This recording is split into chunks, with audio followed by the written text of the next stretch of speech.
Morning. Morning. Thank you. Morning.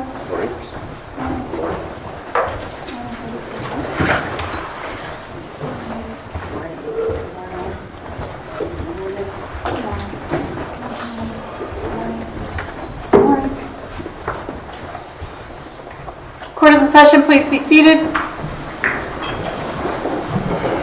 Morning, everyone.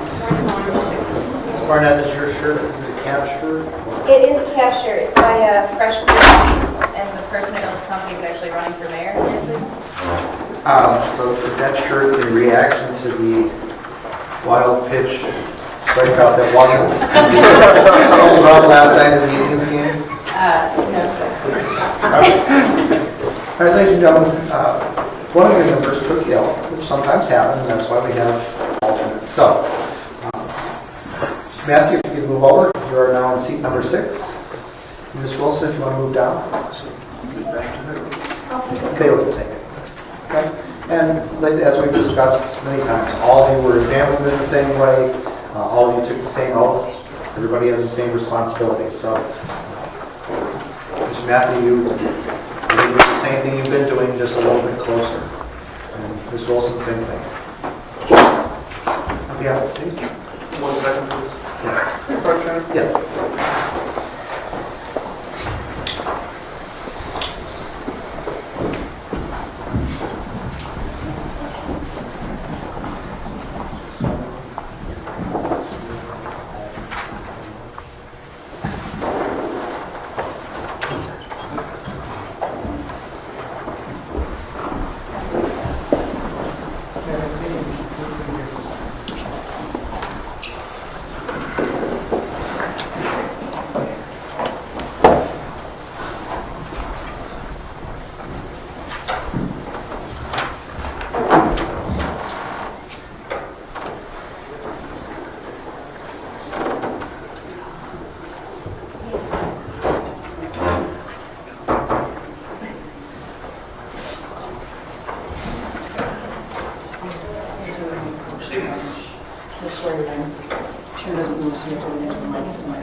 State calls Eric Fashano-Soltis. Oh, sorry.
Yes. Search the approach. Raise your right hand. You solemnly swear or affirm, subject to the penalties of perjury, that the testimony you give here will be the truth, the whole truth, and nothing but the truth. I do. Please be seated. Judge, the state of Ohio calls Eric Fashano-Soltis.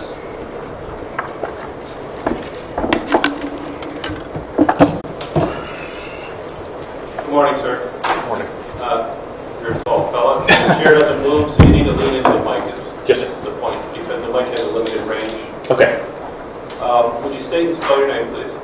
Sure. My name is Eric Fashano-Soltis. The last name is spelled Fashano-Soltis. Where are you employed, sir? I'm currently employed with the Ohio State Highway Patrol Crime Laboratory. And what is your title there? My title is Criminalist. Your Honor, for purposes of this witness's testimony, I believe we have a stipulation both as to his training and job qualifications to offer this opinion testimony, and that in addition, the handling of the physical material that forms the basis for the opinion as to chain of custody and proper handling was appropriate and maintained in all respects, so that there are no defects in that regard. Defense would so stipulate, Your Honor. Thank you. Court accepts the stipulation. Please proceed. What are your duties there at the lab?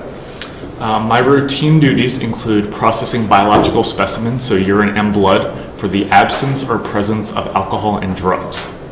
And where's your workplace located?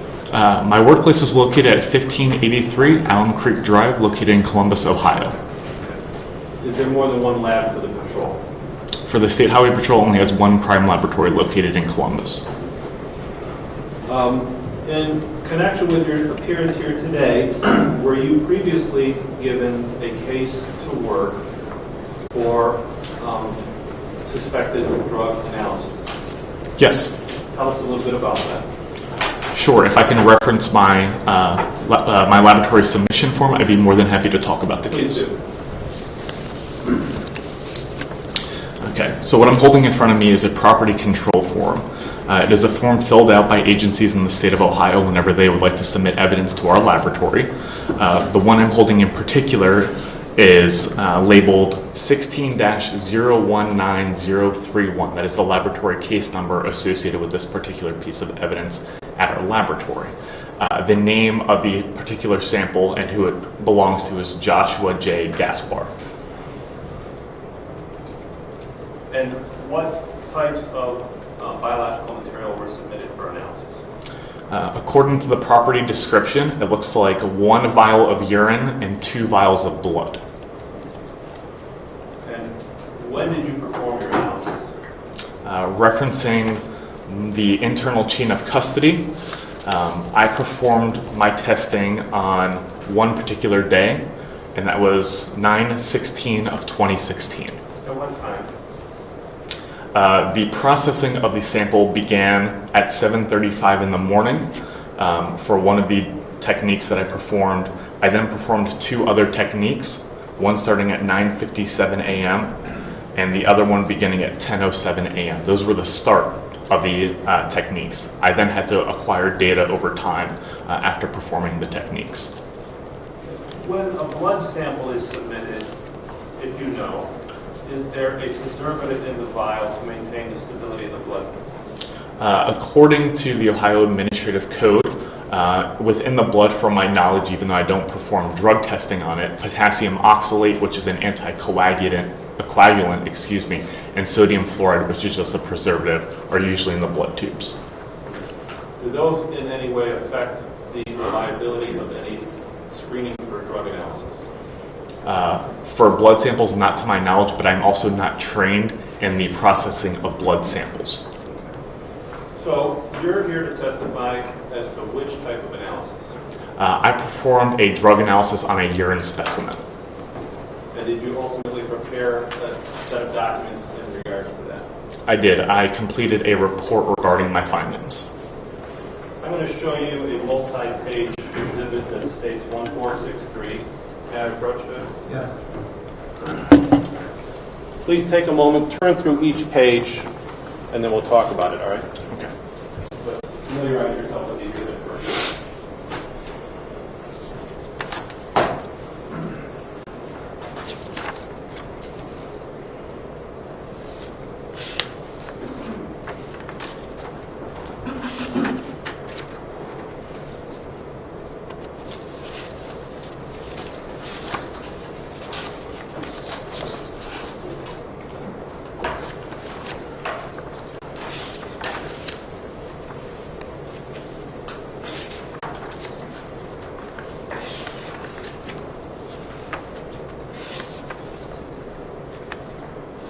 Okay, I familiarized myself with the packet.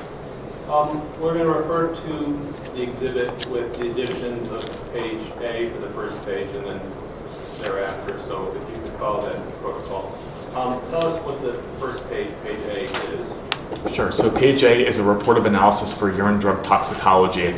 It is the report that I generated in regards to my findings on the sample. And what is the date of your report? The date case completed is 9/16 of 2016. What were your findings? My findings were methadone positive. In this type of analysis, are you just doing a positive or negative, or can you determine a level of the prohibited or the drug? In this particular testing, we simply determine if a drug is positive or negative. Through what mechanism of analysis? How do you do this? We use two different techniques. The first one is called immunoassay. It's simply a method to determine presumptively whether a drug could or cannot be present within a sample. We then confirm with gas chromatography mass spectroscopy, further known as GCMS, which allows us to confirm the presence of a particular drug. And is that the test protocol that you used in this report and this instance? Yes, it is. And are those in your field of professional knowledge and training scientifically reliable as to the conclusion that you rendered? Yes, they are. What is page B of that exhibit? Page B of the exhibit is regarding the qualifications I have as an analyst in order to perform the testing. So your CV and Yes, it's an abbreviated version of my CV as well as an indication that I possess a permit in order to complete the testing. tell us a little bit about the permit. Sure, so I possess a laboratory director's permit, which was given to me by the Ohio Department of Health. What that allows me to do is to use the techniques at my laboratory in order to complete the testing there. What is page C of the exhibit? Page C of the exhibit is a report of analysis for blood drug toxicology that was prepared by the crime lab director at the time, Joseph Jones. Okay. And is this specifically your work? No, this is not my work. Your Honor, I believe we have a stipulation as to this result in this report. Correct. Defense stipulates. And so you may read the result. Yes. Thank you. Sir, tell us what that report states. The report states that methadone was being reported at 670.59 nanograms per milliliter, plus or minus 73.76 nanograms per milliliter. And that's based on what bodily fluid? You said? This is based upon blood. What's the date and time of that analysis?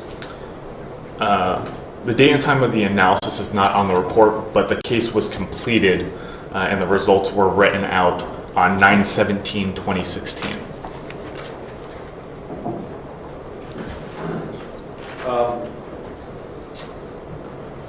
What is the next page of the report? I think D. Yes, it's D. The next page of the report is the qualifications for Joseph Jones, as well as a small paragraph regarding the laboratory permit that he has in order to complete this testing at the laboratory. Are there any additional pages in this exhibit? There are. Tell us about them. On page, I believe it's E, is another report of analysis for blood drug toxicology, once again prepared by Joseph Jones, which he indicates a result of methadone, 711.43 nanograms per milliliter, plus or minus 78.25 nanograms per milliliter. So we have two blood analysis reports. Are we to understand that these are based on two different blood vials? From the report, I cannot say whether that is true or not. However, we did receive two at the laboratory, and these are different case numbers. So that leads me to believe that it's two different samples. Okay, and we have two different levels then, correct? That is correct. Does either of those two reports identify which vial is being tested for this respective result? No, they do not.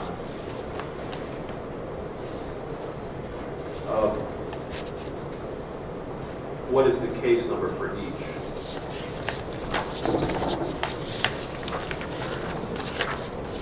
The case number for the result of 670.59 is 16-019030. And then the result for the case number for the result of 711.43 nanograms per milliliter is 16-019032. Are there additional pages to the existing? There are. Tell us about that.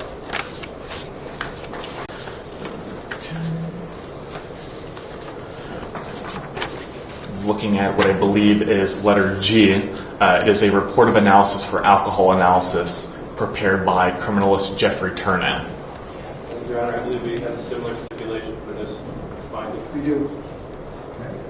And what was that finding for when alcohol was examined? No alcohol was detected in the blood.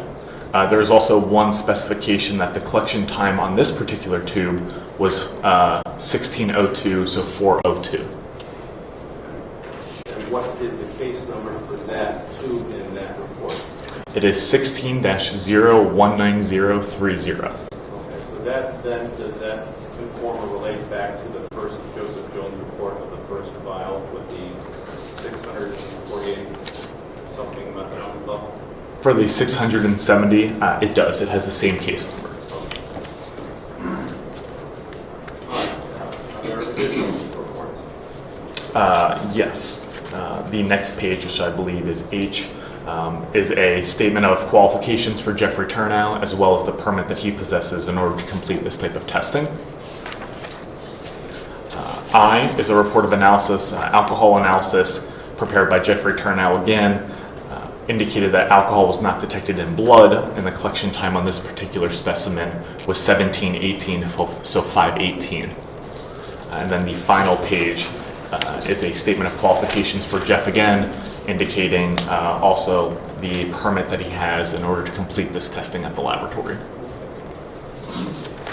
Just to clarify, the times of collection that we know from the alcohol reports are stated to be at what time on the 15th? No date is specified in here.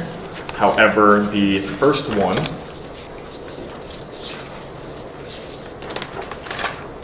the laboratory case number 16-019030 is 1602, so 402. And then for 16-019032, it's 1718, so 518. An hour and a few minutes apart. Yeah, Okay. You're not a toxicologist, correct? correct. I'm a criminalist. So you're here to testify to these values, but not what effects these drugs in the body of a person would have. I'm here to testify about the results that I found within my report.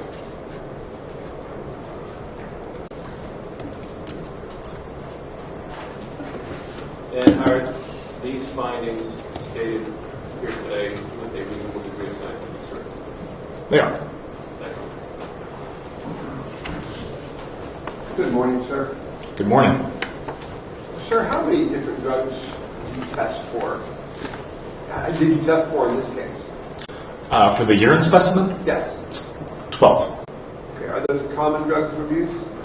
The ones that are in our testing panel are common drugs that our laboratory does in fact look for. Additionally, we did test the sample for common over-the-counter prescription drugs as well. And how many of those did you test for? I'd have to look. I don't remember the number off the top of my head. Do you know the common 12 drugs you tested for? We did. Can you tell me what those are? Sure. So there's some that are actually classifications. So we tested for marijuana metabolite, cocaine and its metabolite, benzoyl-ecgonine. We also test for benzodiazepines, opiates, fentanyl, oxycodone, PCP, as well as buprenorphine and barbiturates. Okay. And I can assume that my client was found to test negative for all of those, with possibly the exception of opiates, and we'll talk about that. Is that safe to say? Correct. The only drug that screened positive was methadone. In your classification, does methadone come under the category of opiate? Methadone actually has its own particular test. It's a little more sensitive than just the opiate assay that we test for. Did my client test negative then for the opiate assay? He did. Okay, so we know that he wasn't on any other opiates. He wasn't on marijuana, he wasn't on cocaine, he wasn't on benzodiazepine, he wasn't on alcohol. Pretty much all the common drugs we hear about, he's negative for all of those. According to your report.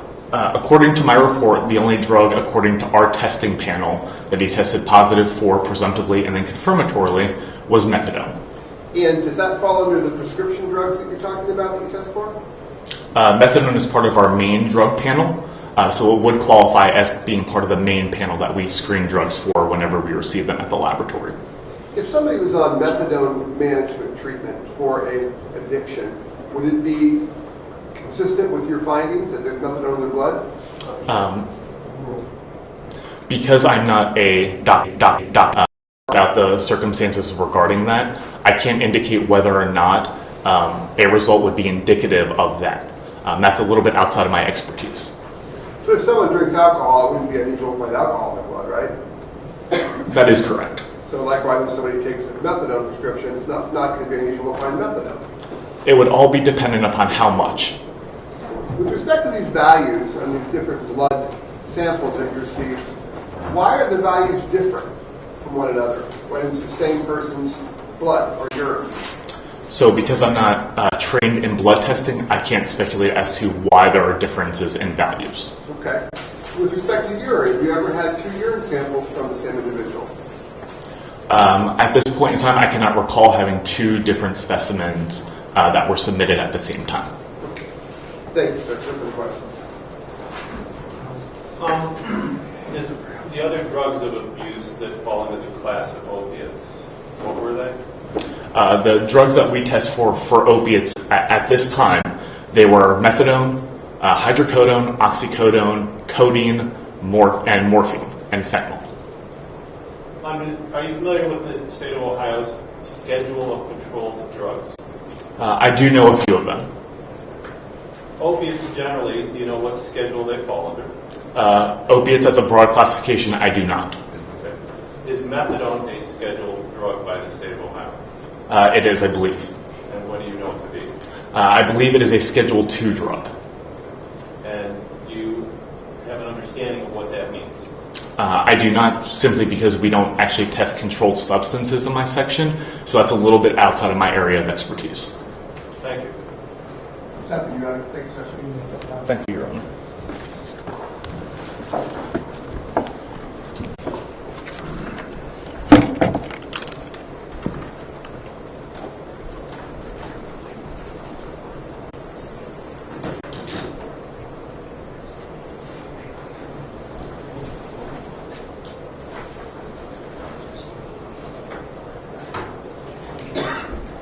We have a few moments to set up the mob and have this witness. Thank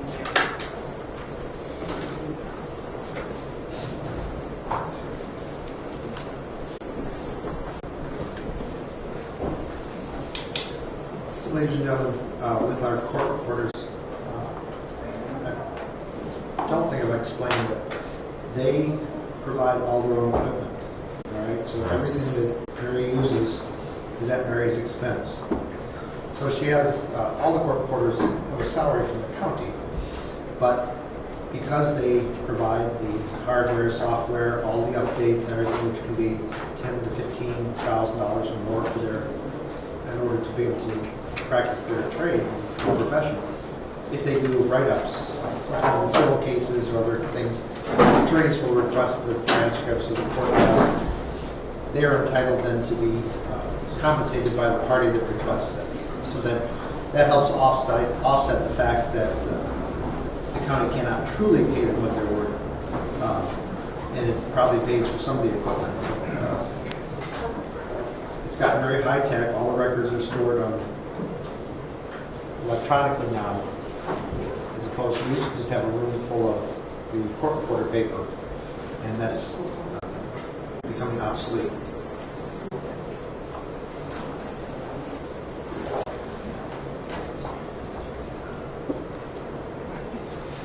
are courts that have gone just to electronic systems, but we're sticking to our court books. Even for those courts that have just the recording system, if something is appealed, it has to be transcribed, so that it's transcribed by somebody listening to a tape that wasn't present. Whereas, as you've seen, if somebody is too soft, or the parties talk over each other, or things, Mary can stop them, or the court can ask them to slow down, so that it's clear to the jurors, as well as to the people present, what is being said.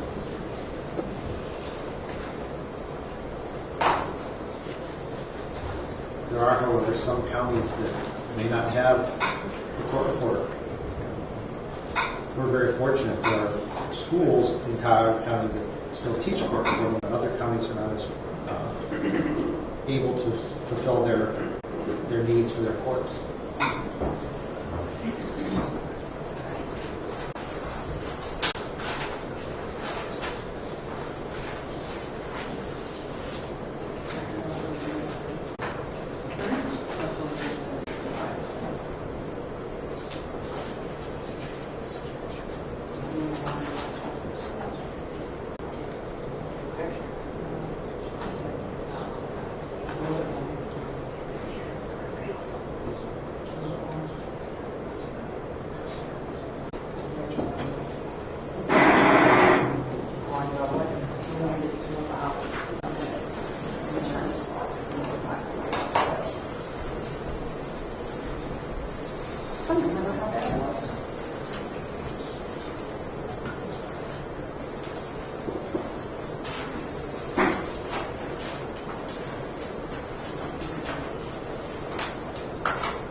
Thank you, Your Honor. The state will call Sergeant Gable.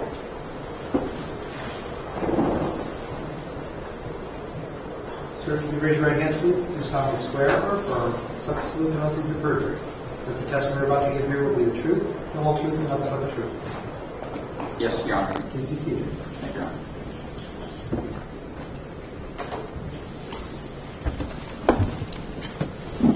Good morning, sir. Good morning, ma'am. Can you please state your full name and spell it for the record? Lieutenant Robert E. Gable, Gable. And sir, are you employed? Yes, I am. By whom? The Ohio State Highway Patrol. And how long have you been employed by the Ohio State Highway Patrol? 19 years. And what are your duties there? I'm the post commander of the Cleveland Metro Post at this time. And what were your duties there in September of 2015? I was a sergeant at the Cleveland Metro Post. So I was a day shift sergeant, one of two sergeants on shift. At that time, I was designated as an administrative sergeant. And Lieutenant Gable, have you had any sort of training experience? Yes. Can you please go over your training with us? I was hired back in 1998 as a cadet dispatcher at the Worcester Post of the Highway Patrol, so a couple counties south of here. So I had on-the-job training at the patrol post, learning how to be a dispatcher and preparation to enter the Highway Patrol Academy when a spot opened for me. So I did that for 11 months, and throughout that time, it was pretty on-the-job training. It wasn't much classroom or anything like that, but I outlined a lot of policy and procedure and things like that in preparation for entering the academy. I entered the academy in February of 1999 and graduated in July of 1999. The Highway Patrol Academy is like a lot of police academies in Ohio, where there's all kinds of training involved in that, both classroom and practical training. Everything from law to firearms to driving to alcohol influence and detection and prosecution, stuff like that. Lieutenant, after the academy, did you receive additional training? Yes. Following the academy, I completed a field training program. So I was assigned to an experienced officer, a field training officer, for 3 months. Following field training, I had postgraduate training. So right after the field training, the whole class goes back to the academy for just some follow-up training, and then I was cut loose, they say. I was allowed to be a trooper and patrol on my own. Following that, I've had in-service training every year, both at the statewide level and then also some district training that goes on every year, including firearms qualifications and a lot of training. Lieutenant, have you had training as it relates to standardized field sobriety tests, A-RIDE, and drug recognition? Yes. Can you explain those trainings to us? Sure. So initially, down in Columbus, where our academy is located, that's where I first received standardized field sobriety testing, or basically how to determine roadside if someone's under the influence. I had a refresher sometime around 2010 or 2011. There were some updates to the program, and then in 2012 I attended an A-RIDE course, and that's Advanced Roadside Impaired Driving Enforcement. It's an acronym, A-RIDE. That's a 2-day course. It's designed to bridge the gap between standardized field sobriety testing training, the baseline training for all officers, and drug recognition expert training. And so I attended that 2-day course, I believe in the spring of 2012, and it piqued my interest quite a bit. I enjoyed the knowledge that came with that course. I applied to the drug recognition expert course and was accepted and completed that training in the fall of 2012. I enjoyed that training very much and the knowledge that came with it, so I went to standardized field sobriety testing instructor training in the spring of 2013, then applied for the drug recognition expert instructor school in the fall of 2013 and completed that training as well. And how long was the drug recognition expert training school? The entire school is 72 hours. There's 16 hours of what they call a preliminary school. After the initial 16 hours of the course, there's an exam. If you don't pass the exam, you're expelled from the course. And then following the 16-hour course, there's a 56-hour classroom training, classroom practical training at the academy, and then that's followed by a field certification. And did you complete all those steps? I did, yes. And what happened after you completed all those steps in your training? I was certified as a drug recognition expert. Subsequent to being certified as a drug recognition expert, did you teach any classes related to drug recognition or standardized field sobriety? Not prior to being a drug recognition expert, no. After being a drug recognition After, yes. expert? Yes. And what classes or how many classes were those? Since 2012 or 2013, I've taught 22 classes that involve standardized field sobriety testing, either as a standardized field sobriety testing course or as part of A-RIDE, the 2-day course that starts delving into drug driving. Standardized field sobriety testing and proficiency is part of that course. And then obviously, or not obviously, but the drug recognition expert program deals a lot in psychophysical tests, and the standardized field sobriety tests are included in the drug recognition expert program. And in that initial preliminary school, there is also a proficiency for standardized field sobriety testing associated with that as well. Lieutenant Gable, Yes, Your Honor. you're speaking right. I'm sorry. I'll slow down, Your Honor. I'm sorry. Lieutenant Gable, associated with these classes you completed, did you receive any certifications? Yes. So for the standardized field sobriety testing, it was actually called ADAP back when I went through. I was certified in that, so that would have been in 1999. And then in 2012 is when I went to, so I completed A-RIDE in the spring of 2012. There's no certification with that. It's a certificate of completion, basically. But then when I went to drug recognition expert school, I was certified as a drug recognition expert. And then went to standardized field sobriety testing instructor school and was certified as an instructor for standardized field sobriety testing. And then in the fall of 2013, I went to the drug recognition expert instructor school and was then certified as an instructor by the state of Ohio. For some of the classes which you were certified as instructors for, did you also receive certificates? Yes. Can I have a question, please, Your Honor? Yes.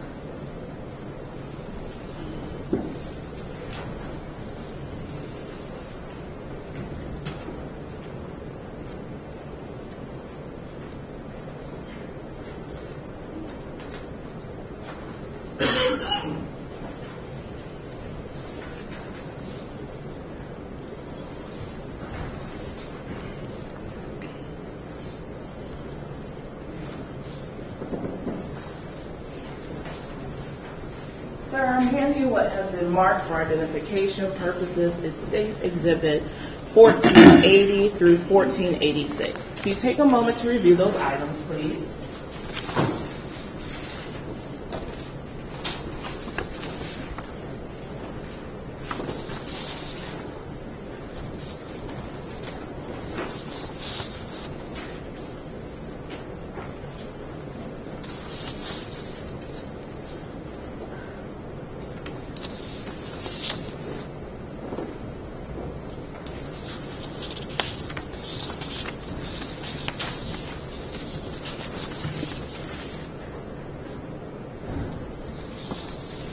Sir, do you recognize those items? Yes, I do. What are they? These are copies of my certificates for the trainings that I've described. And are they in the same or substantially similar condition to when you received them? Yes, they are. Can you please go through those exhibits and go over which certifications you have received? Not included in this list is my initial ADAP certificate from 1999, but the Advanced Roadside Impaired Driving Enforcement, or A-RIDE as it says in an acronym on the certificate, April 18th, 2012 and April 19th, 2012 is when I attended that training and received the certificate of completion. The next one is a certificate from the International Association of Chiefs of Police. It is signed by the DRE school course manager and the drug evaluation certification program state coordinator. The dates for this will be the preliminary school. It says that certificate of training, Robert Gable, Ohio State Highway Patrol. I'm sorry. It says certificate of training, Robert Gable, Ohio State Highway Patrol, has successfully completed the preliminary training of the IACP drug evaluation and classification program. And it's dated October 9th through the 10th, 2012, Columbus, Ohio. The next certificate is also from the International Association of Chiefs of Police, and it is to certify that Robert Gable has successfully completed all requirements of the drug evaluation and classification program and is hereby recognized as a drug recognition expert instructor. That one's dated or presented December 1st, 2013.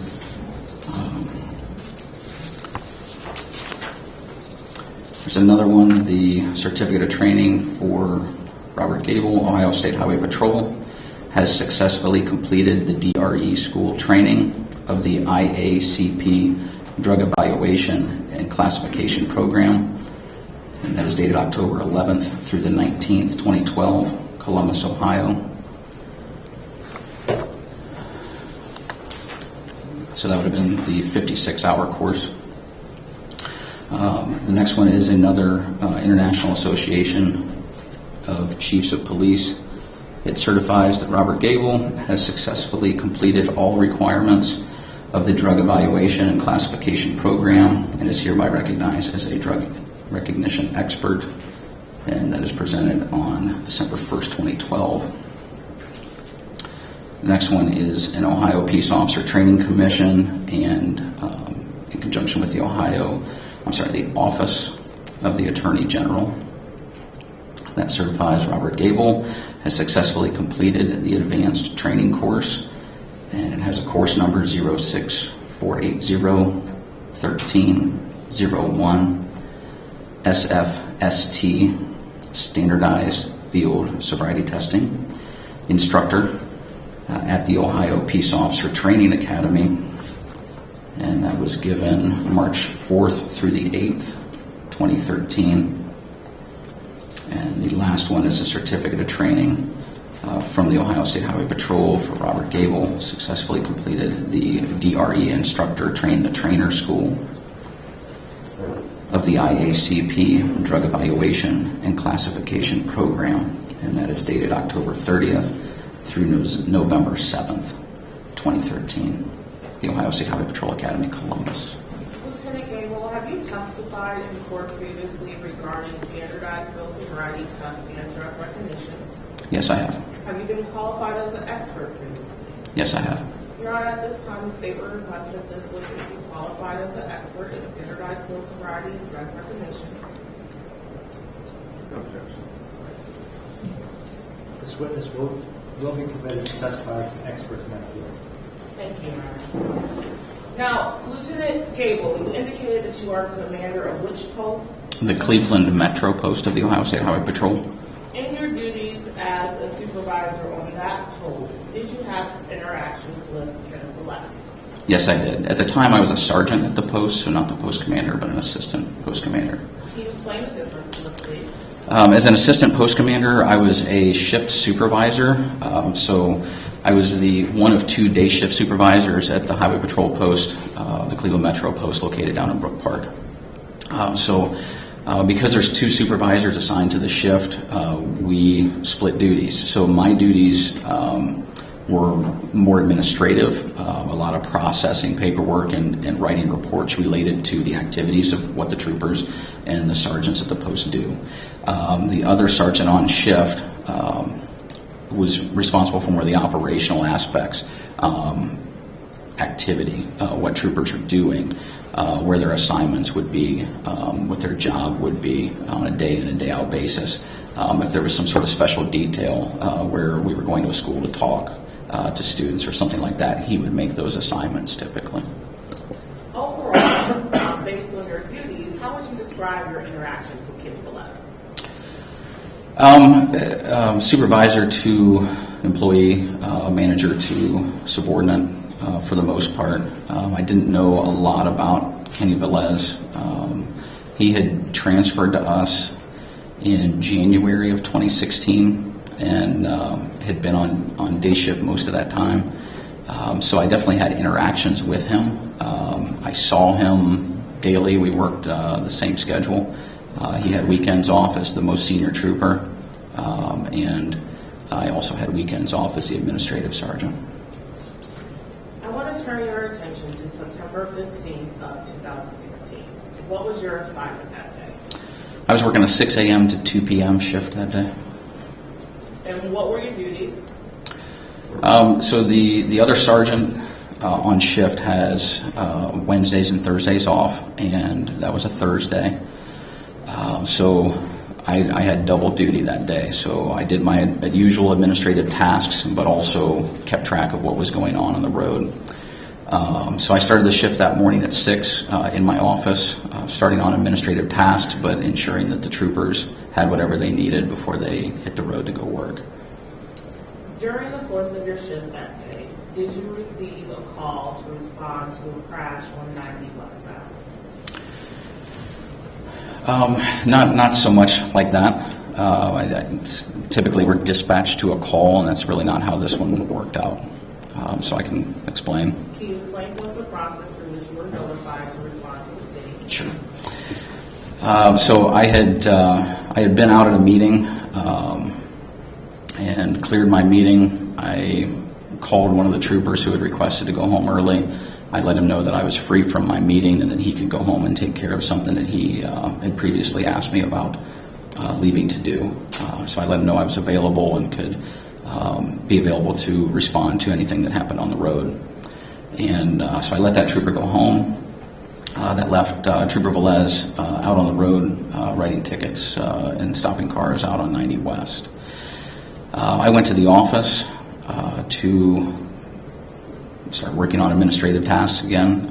It's a never-ending process. And I had been in the office for a very short time when I overheard some radio traffic. So as I'm in the office, I have a portable radio on my side, and I can hear what's going on as far as what our officers are doing and what our dispatch is sending them to or receiving from the officers. So I'm monitoring that radio traffic. I heard over the radio car 3215, which is unusual, but it's not unheard of.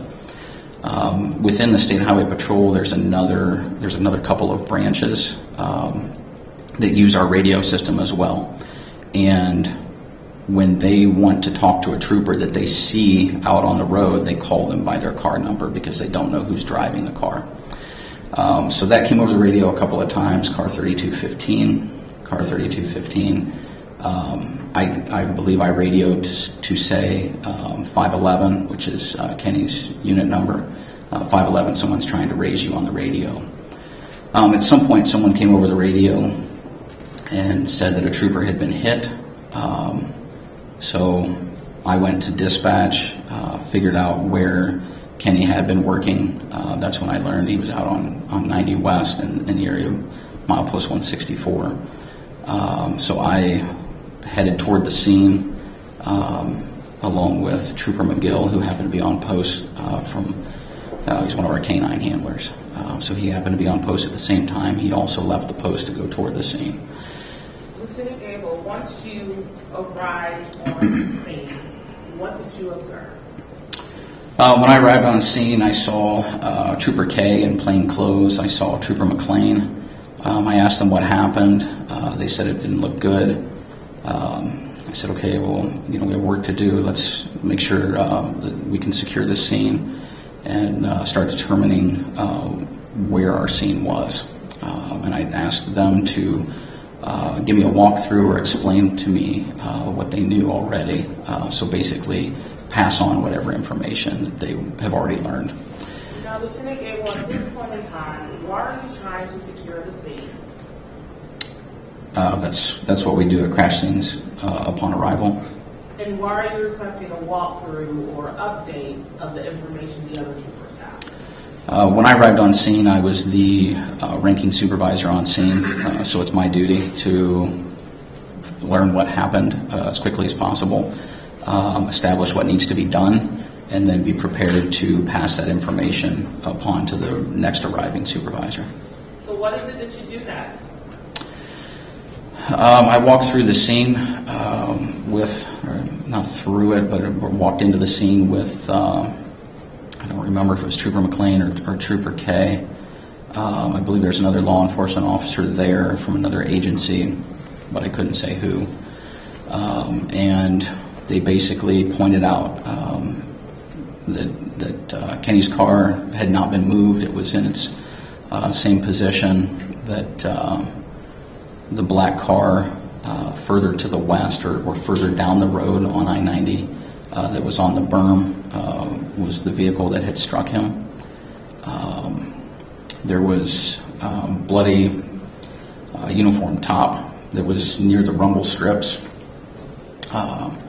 There was his external vest carrier laying there as well, along with a electronic speed measuring device, a laser. That's a handheld device that we use to check vehicle speeds. I could see a black mark on the left lane, or the median side lane of Interstate 90. That black mark led to the berm in the area of where Kenny's car was parked. I noticed that his right outside mirror was broken. There was debris and blood drops everywhere. What did you do next, Lieutenant? I told the troopers that we needed to, well, the first thing I did is I went back toward my car to call Lieutenant Hughes. That would be the next ranking supervisor to arrive.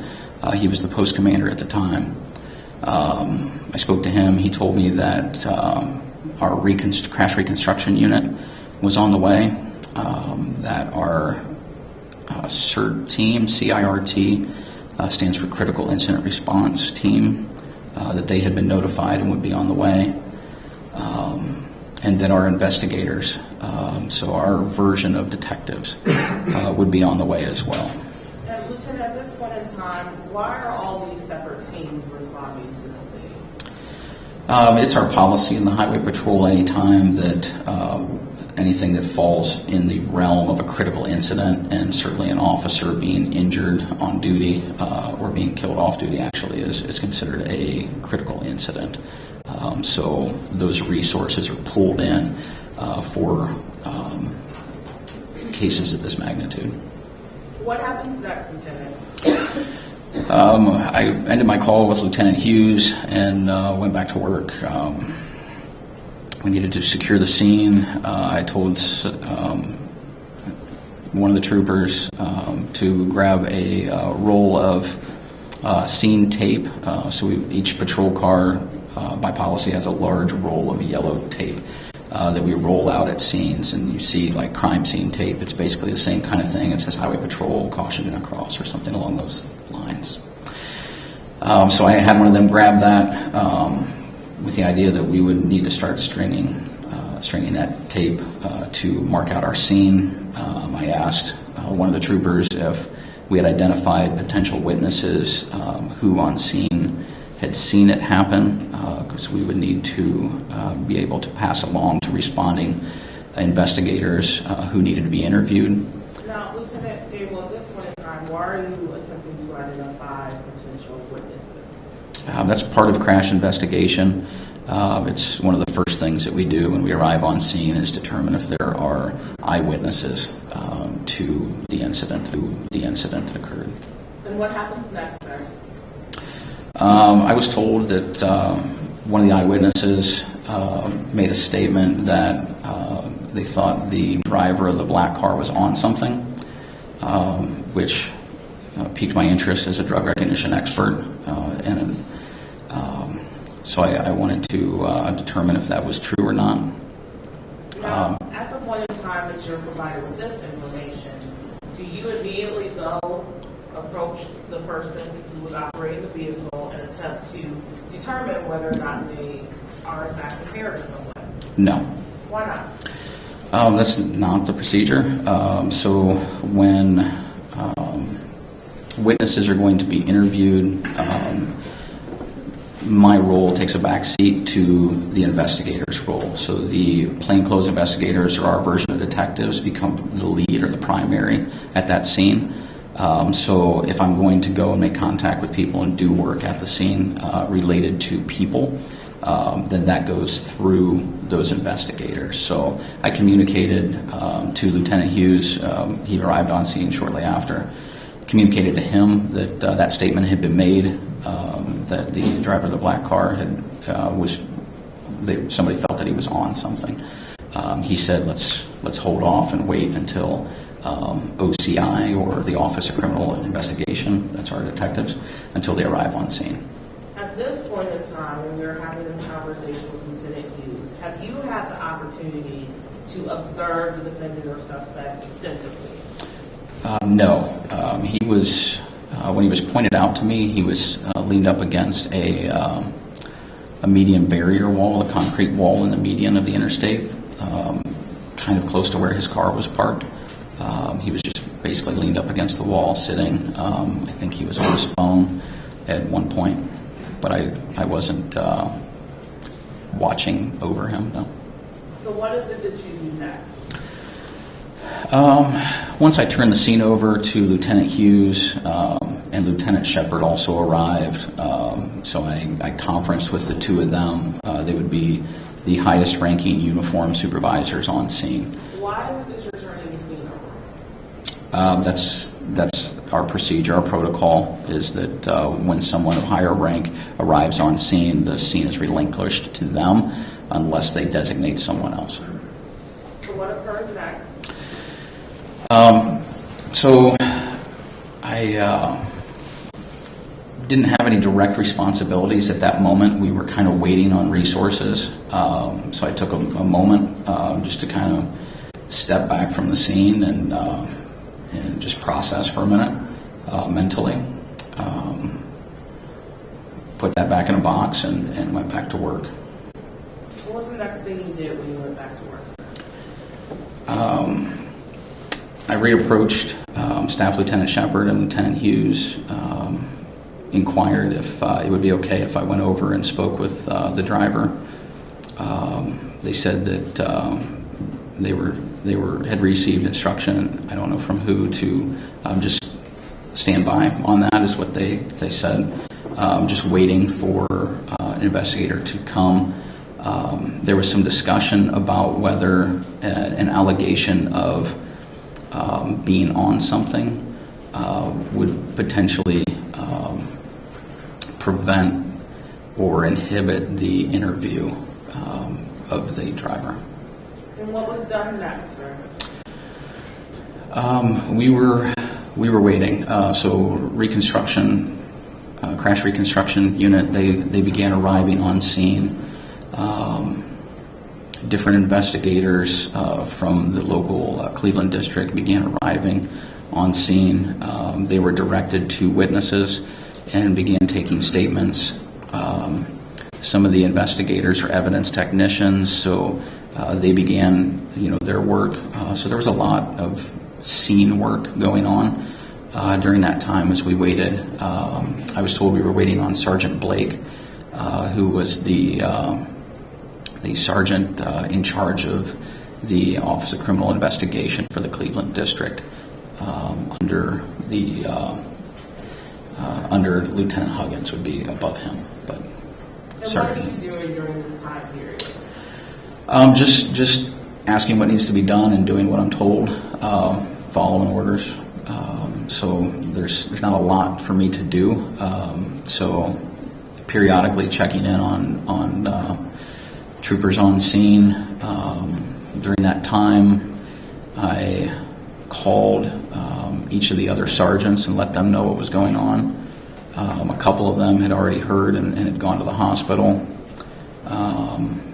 Talked to my secretary on the phone. What's the next step in terms of your portion of this investigation? Sergeant Blake arrived on scene. I met him when I heard him signal or say over the radio that he was arriving on scene. So I knew that he was on scene. I met him at the edge of the scene, and he asked me what needed to be done. I told him that my understanding was that we were waiting on him to do an interview. If I back up just a minute, there had been a conversation with Staff Lieutenant Shepard, Lieutenant Hughes. There had been a conversation about me observing the interview of the driver in this case.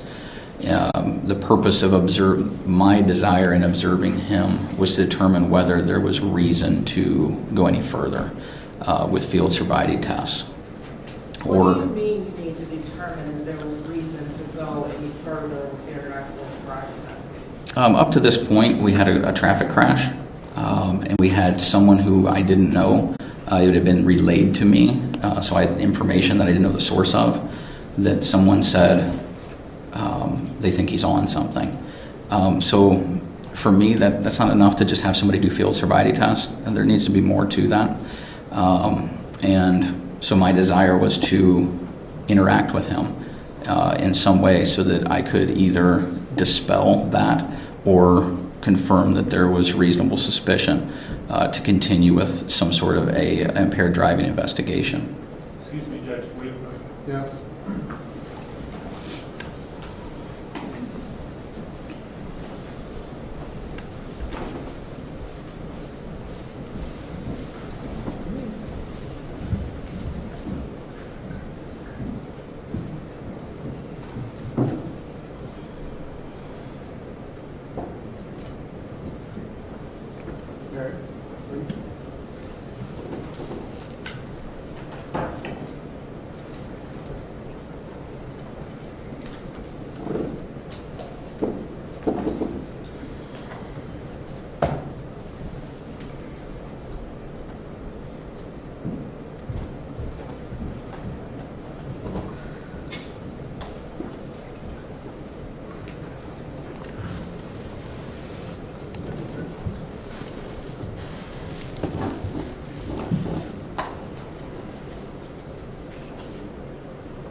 So Sergeant Blake's on scene. I am just having a conversation with him briefly to say, no, back up. I was having a conversation with Lieutenant and Staff Lieutenant Shepard, and I had expressed to them my desire to observe him, the driver involved in the crash. So it was decided that as part of our protocol, our procedures with a crash like this, we typically ask uninjured drivers to submit to a voluntary sample of their blood or urine for toxicological analysis. So they said that we would do that with him. We would ask him if he would mind doing that. The closest hospital to where we were that we could do that would be Fairview Hospital. So the plan was that I would go to the hospital along with the driver and the investigator that was going to be interviewing him, I believe to be Sergeant Blake at the time, that I would sit in on the initial interview and then make a determination as to whether or not we should do any kind of field sobriety test. So, Did that happen, sir? No, that's not what happened. Can you explain to us what happened? Sergeant Blake arrived on scene. I told him that was my understanding of what the plan was. He said, "How much time do you need to observe?" And I said, "I really just need a conversation. I just need to observe him, listen to him talk, see his mannerisms. If I could see him move around a little bit, that would help." And he said, "Well, let's just see if we can do that right here, because if you are going to move forward with field sobriety tests, let's just do that right now rather than postponing that any longer. It's already been too much time." And so what happened next, Lieutenant? Sergeant Blake opened the right rear passenger door of an unmarked highway patrol vehicle where the driver was seated.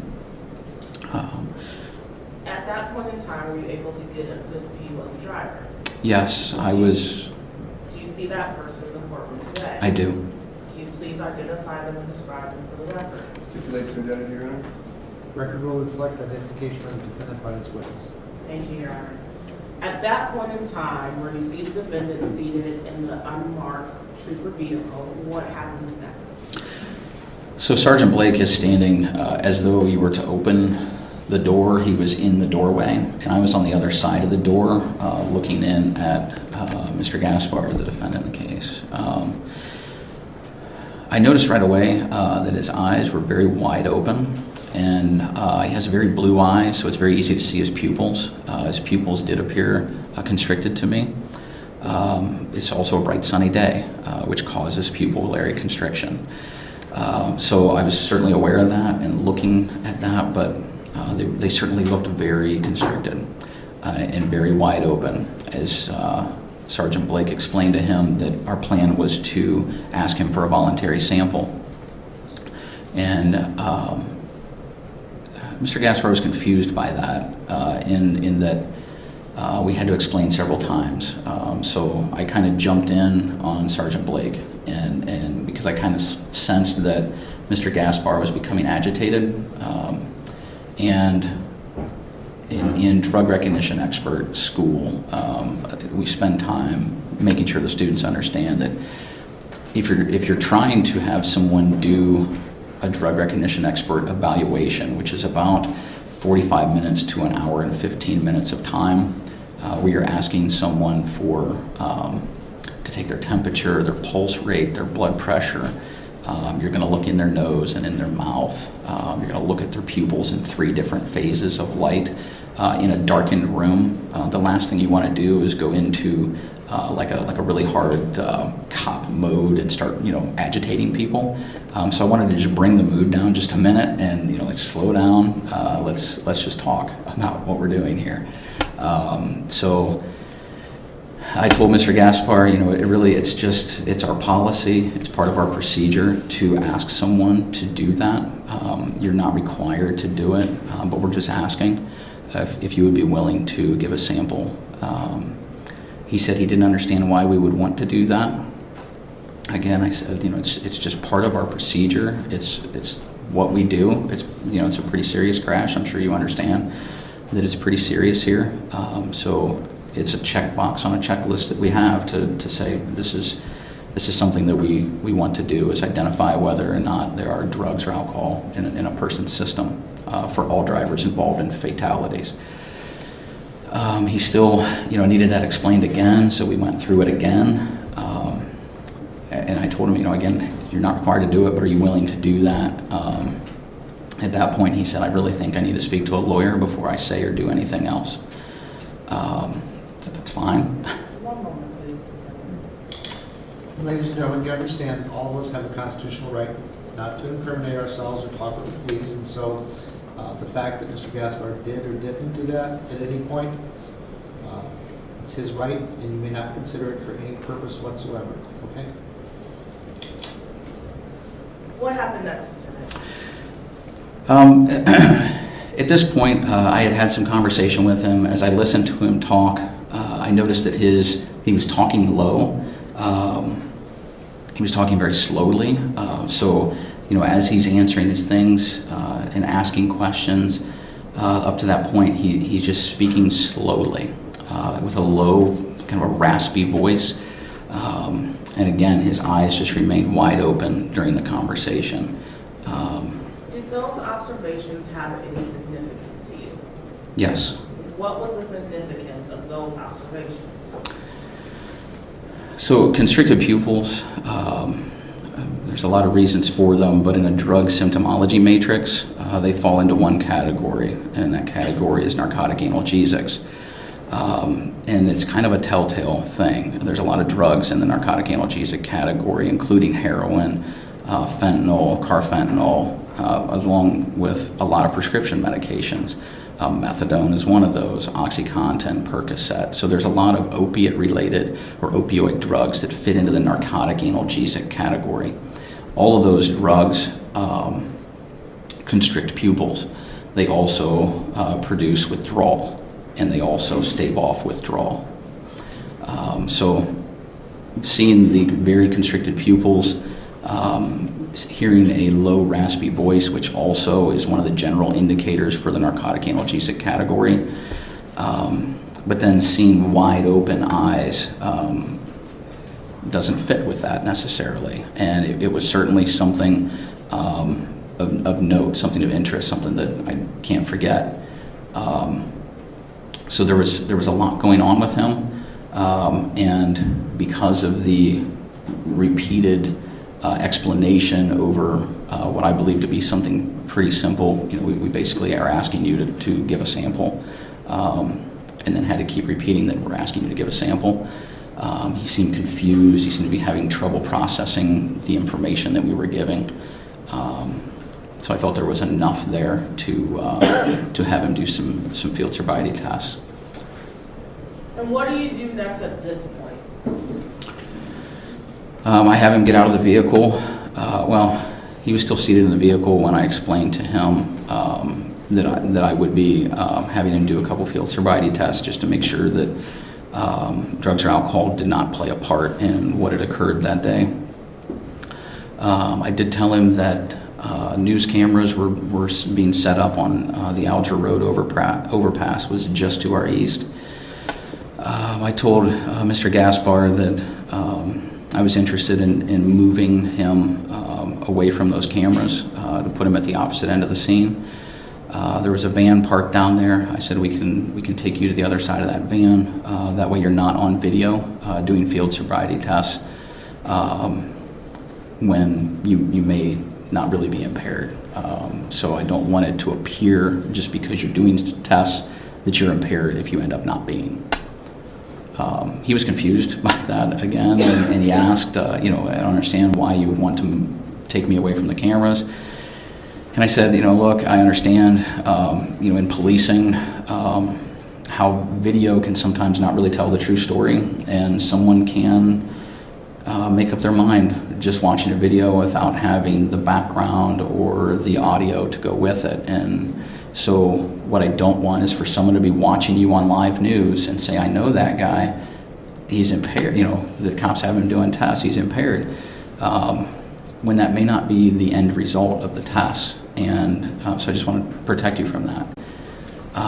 He thought about it for a minute, And then he responded to me that he felt like maybe he should do it in front of all the news cameras. And so, well, okay, that's if that's what you want to do. And then he said he felt like he should have all those cameras to show that he wasn't impaired. He said, well, sir, you're going to be on dash camera. You're going to be on camera. Certainly, I'm not taking you somewhere where I'm not going to have you on camera. You'll be on camera the whole time, but I'll be audio recording it as well. So not only will it be video, but you'll be able to hear. Anyone watching it later could hear it. He said, no, I think I should be on as many cameras as possible. I said, that's fine. Go ahead and step out. I'll have you do a couple things for me. Is at this point in time that you begin to administer standardized field sobriety testing? I didn't have my belt microphone on me. It was still in the Charger, which is located in the patrol car. So I sent Trooper McGill to my patrol car to move my car closer to where we were currently located. He pulled my car up as close as he could, retrieved my belt mic for me. I activated the belt microphone. While he was retrieving the car, I was asking Mr. Gaspar if he had any problems with his neck, back, or legs, if he had any eye problems that I should be aware of. It was at that point that he was tying his shoe. He bent over. I said, and he said, I have some back problems. I asked him if he was currently experiencing back pain. He said that no, he was not in pain. I asked him if he would have any problem, if he felt like that would give him problems in walking, and he said he didn't think so, that he would be fine. Now, Lieutenant Gable, at this point in time, why are you asking all these questions? That's part of standardized field sobriety testing, asking someone if they have problems with their neck, back, legs, balance issues. Also, I'm going to be looking at his eyes, so asking if he has any eye defects or problems with his eyes. And what happens next, sir? I could tell that he wanted to say something, and then he said he wanted to say something. I said, well, it's, if you want to say something, I'm not going to keep you from talking, but I'm not asking you. And he said, well, I'm on a methadone maintenance program, and I just don't know how that's going to look in the tests. And I said, I don't know how that's going to look for you either. I really can't advise you, what that's going to do to you or what that's looking like for you right now. And I responded in that way because I really didn't know when he had taken his last dose. I didn't know if he had any food to go with it. I assumed it was oral methadone. I didn't know when his last dose prior to that was. There were a lot of factors that I didn't know to really tell him you're going to be messed up. So I couldn't really tell him. So I very honestly told him, I don't know how that's affecting you right now. I don't know how it's going to look for you. And what occurred next, sir? Then I went and got the microphone, came back, and we started horizontal gaze and nystagmus. Now, are there a set type of instructions you give when administering standardized field sobriety tests? Yes. What are those instructions for the horizontal gaze and nystagmus test? So basically, I just tell him, in this case, I had him just kind of lean up against the car so he was in one place and not moving. Well, Sergeant Lieutenant Gable, before we talk about the instructions that you gave this defendant, I want you to generically walk me through the instructions you would give anyone. Sure. So basically, we tell a person to stand still, keep your head straight, and then we hold a stimulus, a pen or a finger or something up in front of their face, 12 to 15 inches away, and we look at their eyes. And while looking at their eyes, we're looking at pupil size. We're looking for resting nystagmus. Nystagmus is an involuntary jerkiness of the eyes that everyone possesses. So everyone has jerkiness of their eyes. There are certain drugs, and alcohol is one of those, that make the involuntary jerkiness very visible. So it's more pronounced. You can really see it with the naked eye. Otherwise, you really can't see nystagmus. So hold the stimulus 12 to 15 inches in front of his face, looking at pupil size to see if his pupil sizes are equal. If his pupil sizes are unequal, that indicates a lot of things that could be going on with him could indicate a brain injury, which is typically a one-side type trauma, which then affects the opposite side pupil. So if you've ever heard when you're checking for a concussion, you look for one pupil to be blown out, the other one to be normal. So looking to make sure pupil sizes are equal to kind of rule out head injury or traumas, also to rule out any tumor type things that are ongoing that are affecting the brain. Also looking for eye problems, just making sure that both eyes are pointed straight ahead, that both pupils are the same size. In this case, if he had some sort of an eye disorder that affected his pupil size or had a prior injury to his pupil, or a glass eye would have a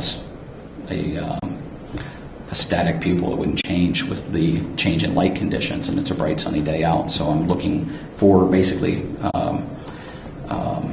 again, back to just these instructions. So I'm looking for pupil size and resting nystagmus.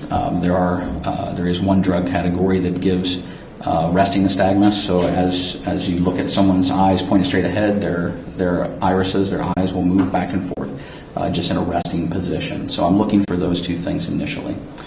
Next, I move the stimulus to the person's left, my right, so they're facing me, and move it across their face. And I'm looking for equal tracking at this point. So I'm looking for both of their eyes to track equally on the stimulus as I move it back and forth. And again, just making sure that the eyes are working correctly so that I don't receive. If you could just Slow down. I'm sorry. You're familiar with these Sure. tests, your speed is picking up just a bit. I'm sorry. So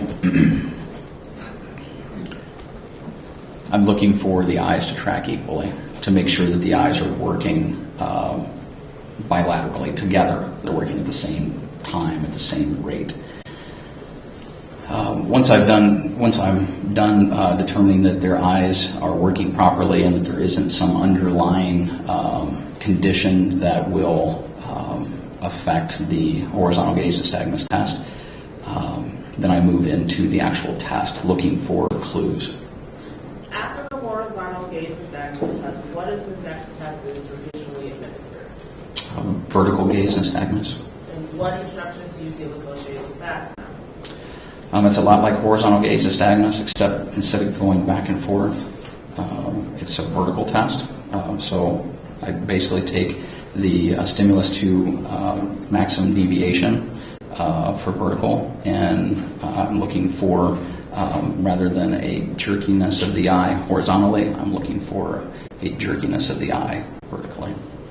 After vertical gaze nystagmus, what is the next test that's traditionally given? Next, we move into typically walk and turn. So it's a walking and walking on a line, turning and walking on a line. And when giving instructions for the walk and turn, you typically demonstrate what should also be done. Yes. With the court's permission, can the witness step down in this explanation round? Yes.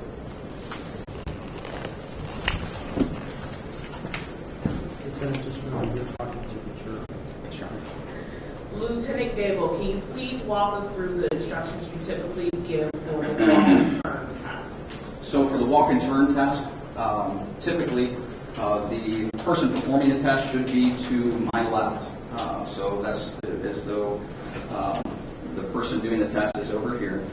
I would tell the person to put their left foot on a line, put their right foot directly in front of the line, heel to toe style. And so I demonstrate for them exactly what I want them to do on the line. And I would wait for them to do that. And then I would tell them to put their hands down against their sides and keep their hands against their sides throughout the remainder of the instructions. I make sure that they understand that they're not to move from that position. So while I explain this test, I really do need them to stand in this, what's considered the instruction position. And the reason why it's important they not move is there's two clues that I'm looking for during this portion of the test.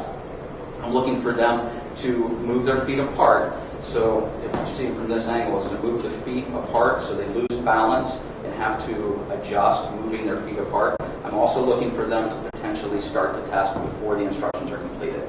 Those are the two things I'm looking for during just the instruction phase of the test.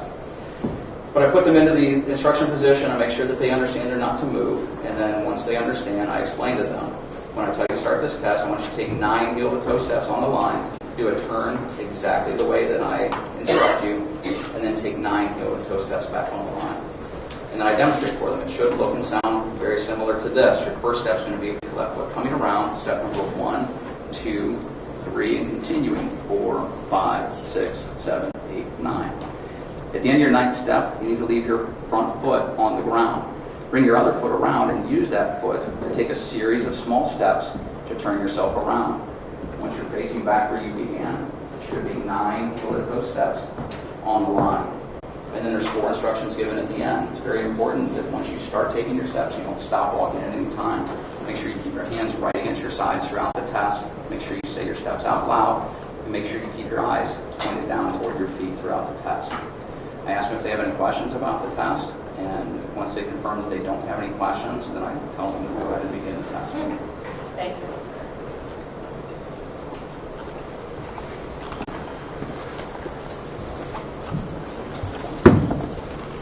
What is the next test is typically performed? The one-leg stand test. My apologies, Lieutenant. That's okay. When giving instructions for the one-leg stand test, do you also demonstrate? Yes, I do. Your Honor, with the court's permission, Lieutenant, can you please walk us through the instructions you typically give for the one-leg stand test? Sure. Again, as though the person were standing there at the table, I tell the person to put their feet together, hands down against their sides. This is the instruction position for the test. So I tell them that's what I need them to do. I wait for them to get into that position before I begin the test, for the instructions for the test. I tell them that when I tell them to raise one foot into the air, either foot, hold it level or parallel with the ground, about 6 inches off the ground, and then I typically say, that's about right out here. I tell them to keep their hands against their sides, their feet and legs straight, and to remain in that position while counting out loud in the following manner: 1001, 1002, 1003, and so on until told to stop. And then I tell them it will be 30 seconds. I ask them if they have any questions about the test. If they don't have any questions, then I tell them they can begin the test.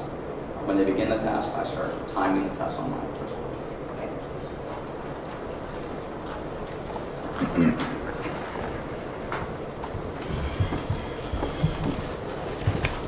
Lieutenant, are those the typical standardized field sobriety tests you administer?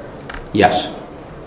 Prior to administering the test to the defendant, did you have the opportunity to observe him?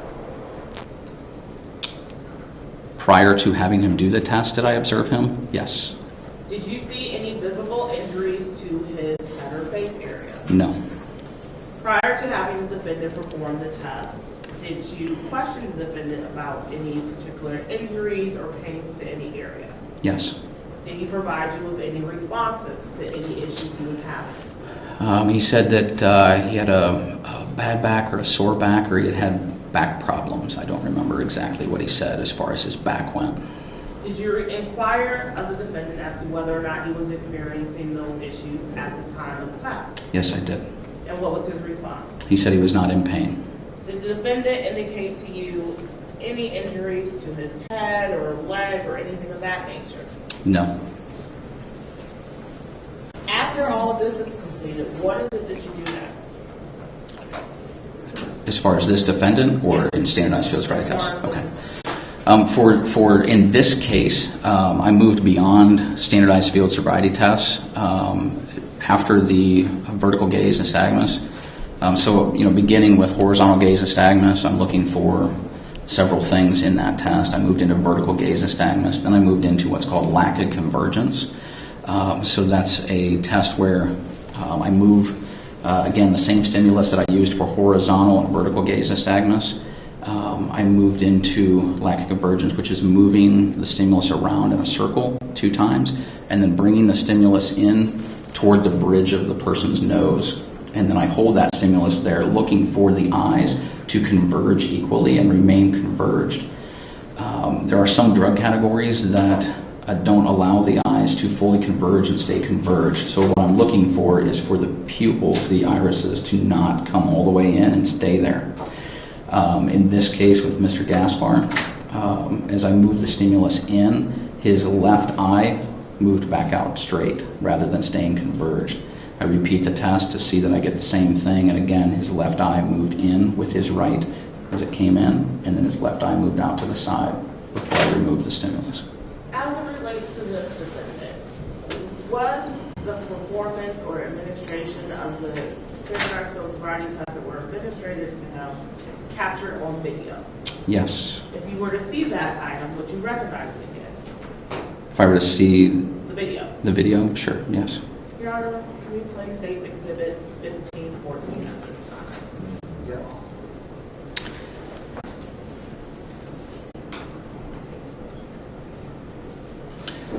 There's going to be 2 additional tests. Okay.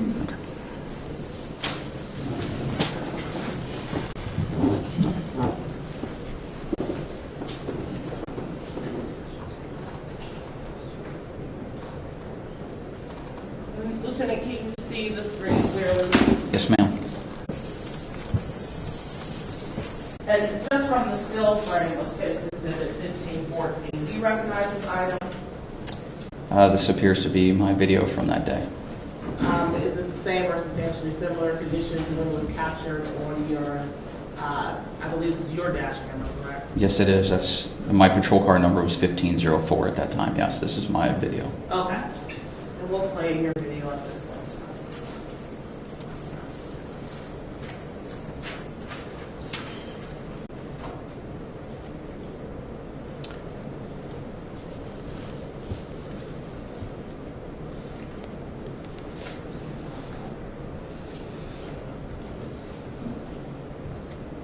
And what is it that we're seeing at this time, Lieutenant? This is where I had Trooper McGill go and get my patrol car and pull it up. I was motioning to him that I needed my belt light.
This is the horizontal gaze nystagmus, followed by vertical gaze nystagmus, and then lack of convergence are all right here together.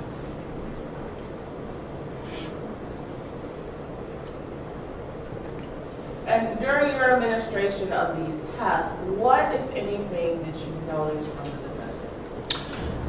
So throughout horizontal gaze nystagmus, there's 6 total clues that I'm looking for: a lack of smooth pursuit in each eye, a distinct and sustained nystagmus at maximum deviation. I'm sorry. I'm sorry. I'm so sorry.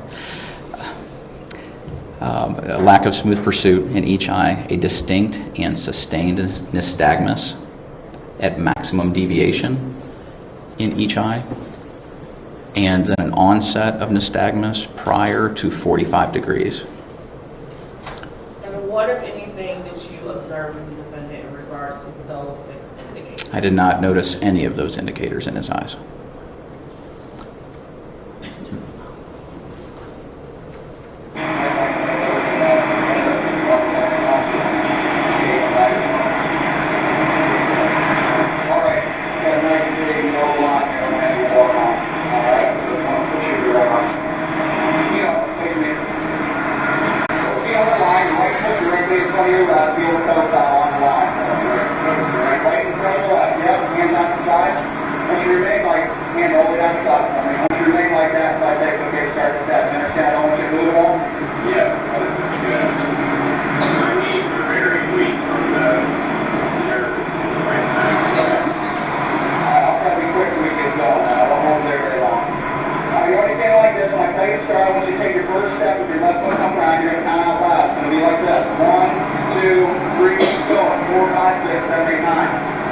like step one, leave your one foot on the line, use your other foot to turn yourself around. Here, just call a little step.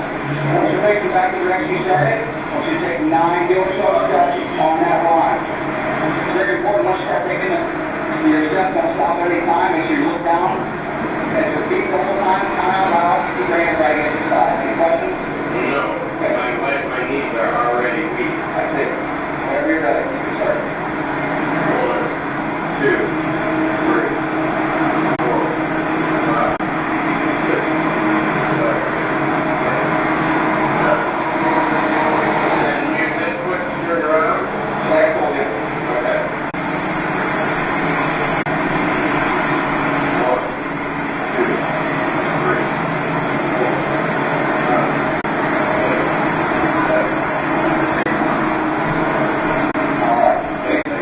5. Now, Lieutenant Gable, during the administration of the walk and turn test of the defendant, what, if any, indicators did you notice? On his first set of 9 steps, on step number 4, he stepped off line to the right. So instead of making a complete step to heel to toe, he stepped off to the right and then went heel to toe. At the 7th and 8th step, he failed to touch heel to toe, and that's why I was signaling with my arm at those 2 steps. He didn't bring his heel to his toe. The standard is within half an inch. I'm obviously not measuring half an inch, but it was well beyond that. Then at the turn, he brought his right foot around for a 10th step, put his heel to his toe, but never landed the foot. So instead of stopping at the 9th and leaving his foot planted and turning like he should, he brought his foot around, touched his heel to his toe, and then slid it out to the side and stopped. And again, he's not supposed to stop throughout this test. He stopped and said, what was he supposed to do next, or turn? So then, instead of using his back foot for a series of small steps, he took one large step and then a small step, so that he was turned around facing the original direction. And then again, on his 7th return step, he failed to touch heel to toe. Now, Lieutenant, why are you noting these minor things during this test? Sure. So the research that goes along with standardized field sobriety testing lays out a specific set of clues, and those are clues that I'm looking for. So stopping while walking to steady themselves, stepping offline, failing to touch heel to toe, raising your arms more than 6 inches off of your side.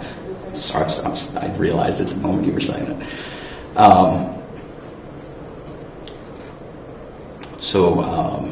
Turning incorrectly or taking an incorrect number of steps. Those are the 6 things that I'm looking for during the walking phase of the test. And then during the instruction phase, there's 2 things to look for: starting too soon or moving feet to keep balance. So a total of 8 clues, 8 what are considered validated by research clues on the walk and turn test. And how many clues did the defendant indicate on the walk and turn? There's 3 absolute clues: stepping off the line, failing to touch heel to toe, and then stopping while walking, because he did, once he put his foot out there, lost balance and put his foot out to the side to stop. I didn't really count or consider him bringing his foot around and touching heel to toe, because he didn't land that 10th step. But I would say someone could probably argue that was an extra step.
What, if anything, did you observe during the administration of this test? There's 3 validated clues. Four validated clues that I'm looking for throughout the one-leg stand test. That would be swaying, raising his arms more than 6 inches for balance, putting his foot down at any time, or hopping. In this test, he certainly was swaying, but through the DRE side of things, there's a lot of other things that I'm looking for beyond validated clues. And just like in the walk and turn, he was very, very rigid, had his fist balled up very tightly, his arms were tight against his side. He had leg and body tremors throughout the test. Now, Lieutenant, you indicated through the DRE you're looking through other things. Can you explain to us the process for administering a drug recognition exam? From start to finish, the process? Sure. So the process begins with a breath test. So when a DRE becomes involved in the case, the first step in the protocol is a breath test. Second thing is an interview with the arresting officer. The third thing we do is take an initial pulse and talk with the person. Then we move into psychophysical tests. Then we move into vital signs, including blood pressure. Psychophysical tests, including the modified Romberg balance test, the walk and turn test, the one-leg stand test, where we have them stand on both their right and their left foot, and then the finger-to-nose test are all psychophysical tests that are included in the DRE protocol. Then we move into vital signs, which includes blood pressure, a second pulse, and body temperature. Then we move into observation of the eyes, which is in 3 different phases of light. So we measure pupils using a pupillometer in room light, near total darkness, and then direct light. And then also during direct light, we're looking for the pupils to pulse, basically. And then we move into injection signs, a third pulse, muscle tone, and then move into toxicology and the interview with the person, basically, at the end. Now, is there a national agency through which drug recognition examination is recognized? Yes. Which agency is that? The International Association of Chiefs of Police. That's who does the... And in terms of drug recognition examination, were there additional tests you administered to this defendant? Yes. What were those physical tests that you administered to this defendant? The modified Romberg balance test and the finger-to-nose test. Can you explain the instructions you give for the modified Romberg balance test and the finger-to-nose test? Sure. So modified Romberg balance is basically a test where someone is to stand still with their head tilted back and their eyes closed and estimate the passage of 30 seconds.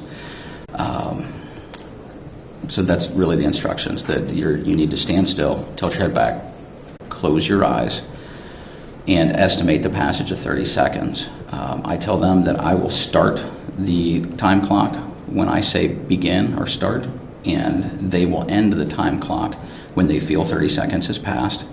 They need to bring their head forward, open their eyes, and say the word stop. And what instructions are given for the finger-to-nose test? In finger-to-nose, the person is to stand still and upright, hands down at their sides, make fists, and then point their fingers out so that their hands are down at their sides. And then I'm going... Sure. For finger-to-nose, do you demonstrate to them what they should be doing and give them those instructions? Not necessarily through the test. No. So what instructions are given? So the instructions are to just to get them to initially stand with their hands and their pointer fingers pointed down at their sides. And then I tell them that I'm going to be giving them instructions, either left or right, and then whatever side I give them, I need them to bring that finger up and to touch the tip of their nose with the very tip of their finger, and then return that hand down to their side. I explain to them that it's really important that they touch the very tip of their nose. So then I kind of show them kind of a nose, and I say, I don't want you to touch the underside of your nose or the sides of your nose or the bridge of your nose, but the actual tip of your nose, so the very end of your nose. And when I say tip of your finger, I mean the actual tip, where the finger meets the nail at the tip of your finger, not the pad of your finger or the sides of your finger, but the tip of your finger. So tip of your finger to the tip of your nose. It's pretty important, so we spend some time going over that with them. What's the significance of that? Why do you say it's pretty important? Because I definitely don't want to leave any of it up to confusion, that they actually get the tip of their finger, they follow these directions, tip of the finger to the tip of the nose, because they're pretty specific instructions. And they're not hard to follow, especially when it's specified to that degree. Tip of the finger means tip of the nose. That has to meet. And did you administer these tests to the defendant? I did.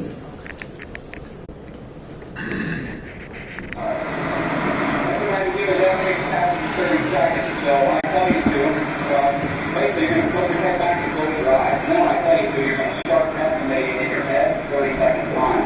When you feel like 30 seconds is past, I want you to bring your head forward, open your eyes, and say stop. So I'll begin the clock by telling you to start. You'll end the clock by telling me stop. Okay, I'm going to put my head where it is. We're going to close back and close your eyes. Keep your hands together to the side. Keep it together. We'll be away. Close that back and close your eyes. I'll say start. That'll start the clock. You say stop. And look at me with your eyes open. You understand? Yeah. Okay. Start.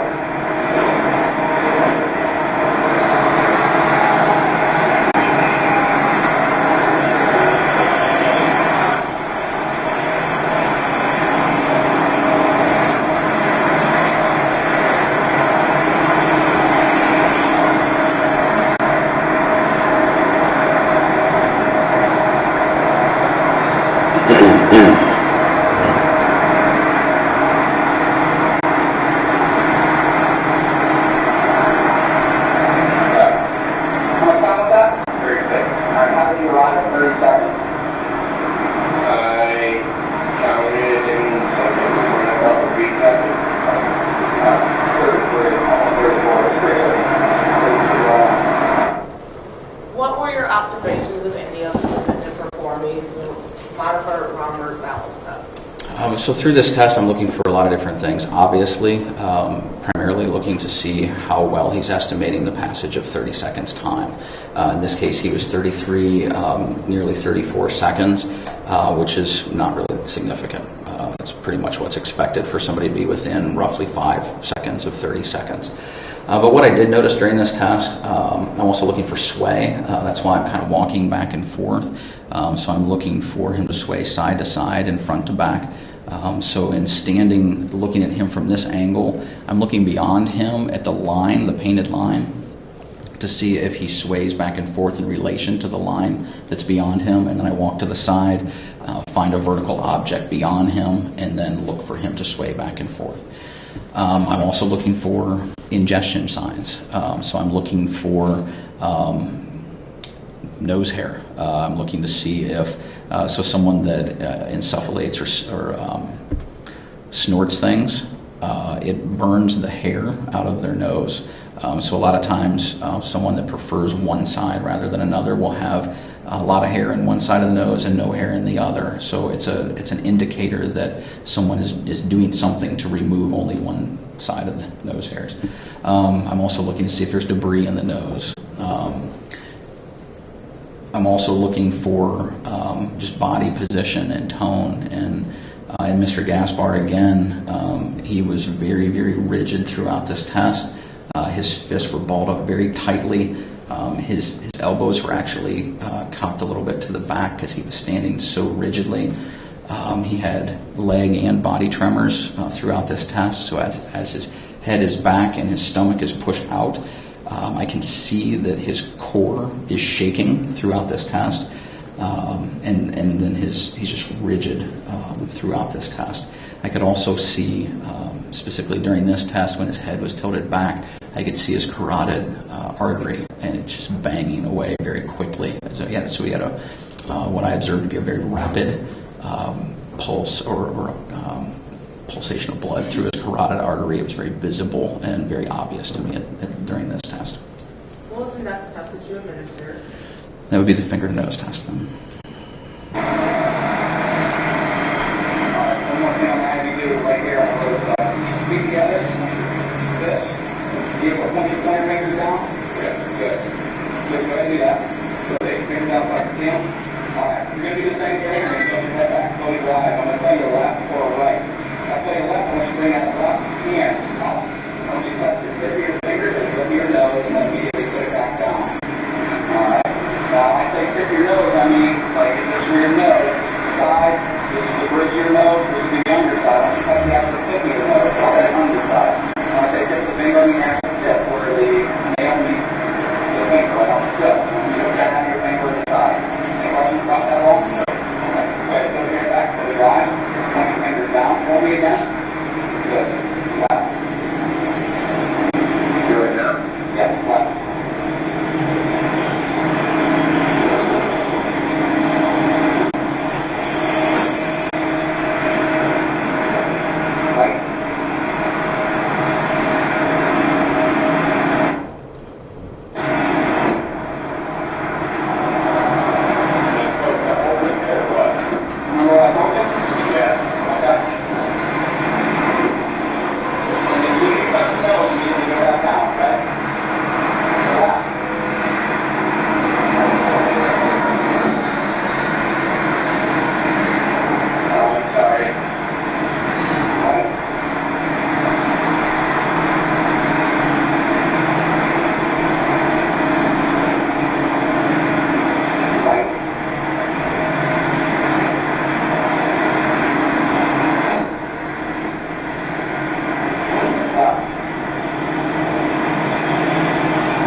So the pattern for this test is, well, back up.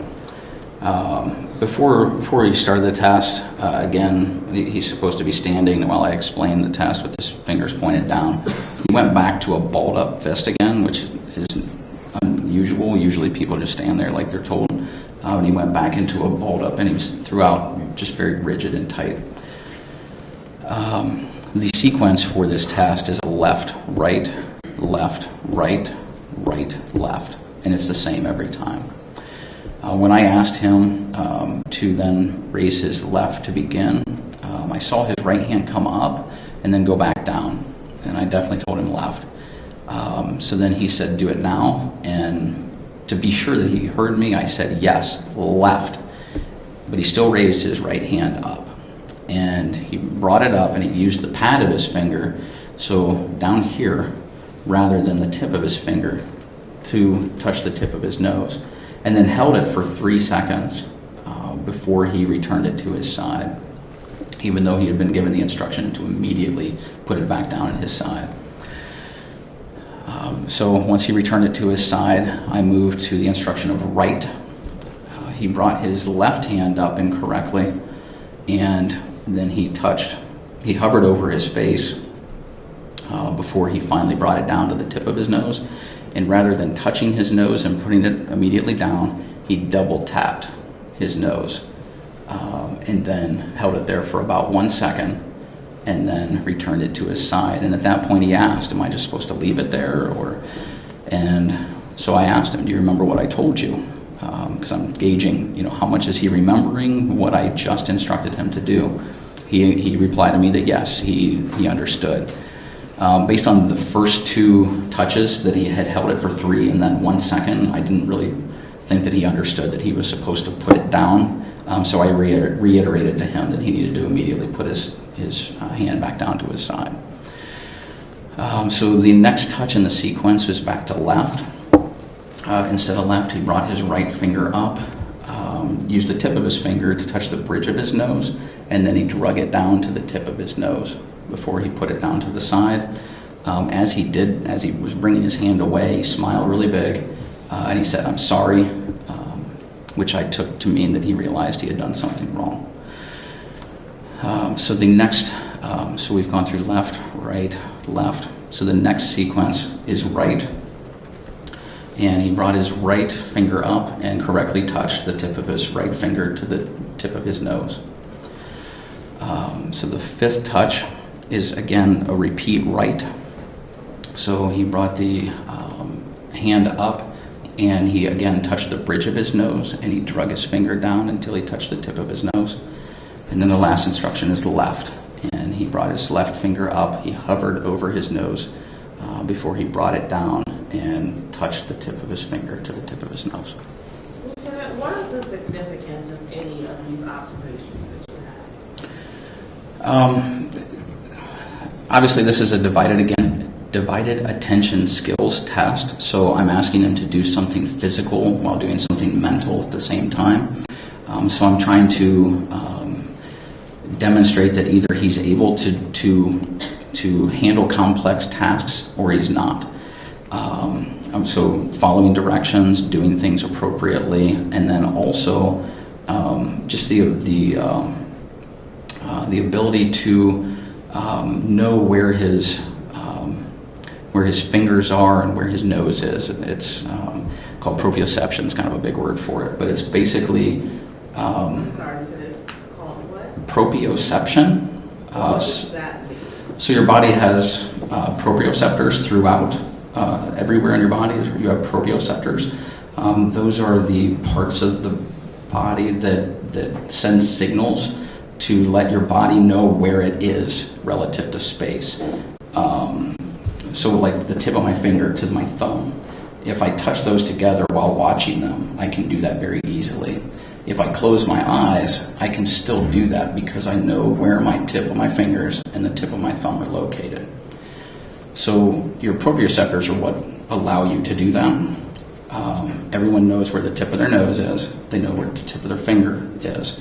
And so bringing the finger to the nose, it's really easy to do unless there's something in the body or something else going on that affects your proprioception.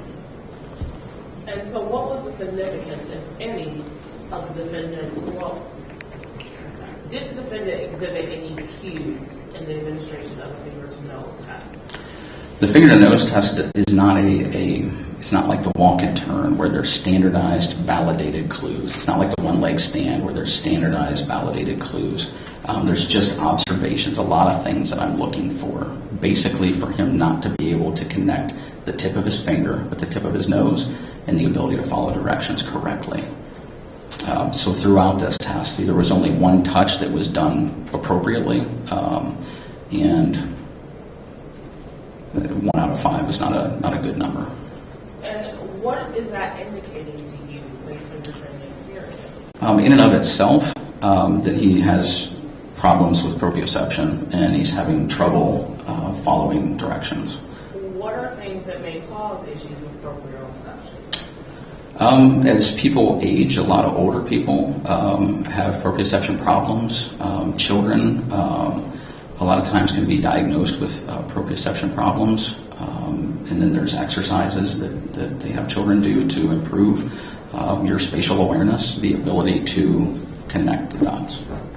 Now, officers, part of your training also deals with individuals who are in shock. Yes. Is part of the training also distinguishing between individuals who are in shock and individuals who are in fear? Yes. Can you explain that to us? So there's a lot of things out there medically, physiological things, psychological things that affect a person, which can mimic substance abuse impairment or substance impairment, drug impairment. And shock is certainly one of those things. There's a lot of different types of shock. So the training covers that, that there's certainly different types of shock. Some types of shock are life-threatening, such as like anaphylactic or septic shock, cardiogenic, or there's a lot of different types of shock. The one that we see most often is psychological shock, which is basically someone who experiences something really traumatic or is tough for them to deal with, and so they have an overwhelming emotional response to it. And that can present in a myriad of ways, including people can cry uncontrollably. They can become catatonic, where they don't speak, they just stare straight ahead. Confusion is certainly part of that. I've definitely seen a lot of people in shock. Typically, when we make death notifications, family members go into psychological shock. Ms. Jordan? Yes, How much longer in your exam? probably about 15 minutes. It's too long. Yes. So, ladies and gentlemen, we are going to take a break here. Sir, you may not talk with anyone about your testimony until you resume stand. Keep in mind, ladies and gentlemen, have a great lunch, but don't talk about the case among yourselves or with anyone else. Don't form or express any opinion on the matter. No independent investigation, no media, but do, in some cases, warm up. And in all cases, get some lunch. And we'll see you back here if you're downstairs at 1:30. Mrs. Smith will call you up, and the lieutenant will continue. Thank you.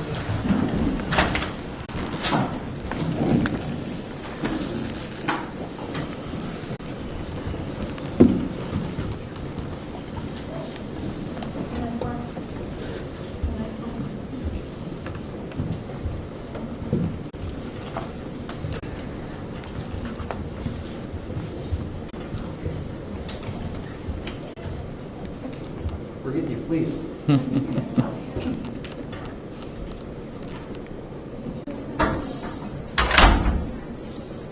I didn't want to have them finish. You have this time. So this will be a good stopping point. Very good.